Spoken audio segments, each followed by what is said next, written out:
a famous artist was commissioned to paint a portrait of the king.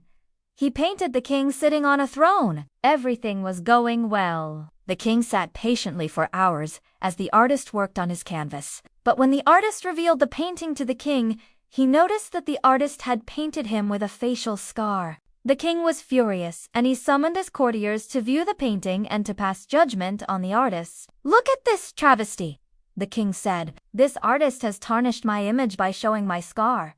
Look at how hideous he's made me look. How dare he paint me like this?" The courtiers all agreed that the king was right. One of them, who was an aspiring painter himself, stepped forward and said, "Your Majesty, I can fix this. I'll paint over the scar and make another portrait of your Majesty." No, the artist said, stepping forward.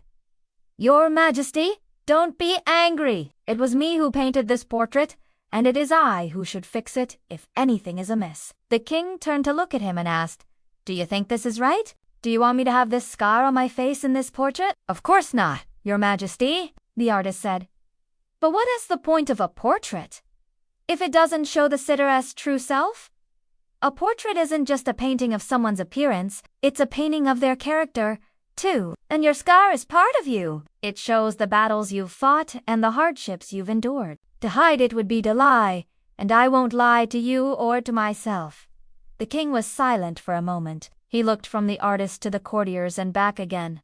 Finally, he spoke. "Very well. Then let it be, as you say. Leave the portrait as it is. I may have to endure the ridicule of my courtiers, but at least I will have the satisfaction of knowing the truth. And besides," he added with a smile, "I think the painting is quite good. I see now that what I thought was a blemish is actually a badge of honor."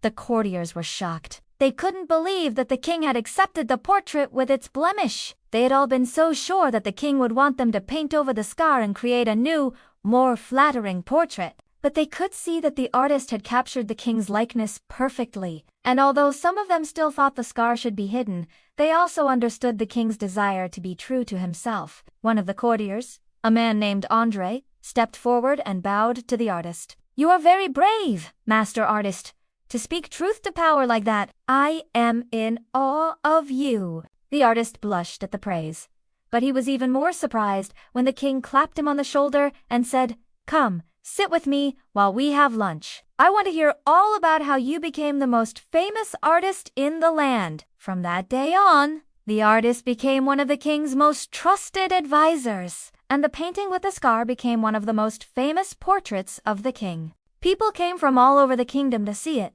and some even said it was the best painting ever made because it showed the king as he really was: strong, brave, and true. And that is the story of the king who wanted his portrait painted without the scar, but who ended up with the most honest portrait of all.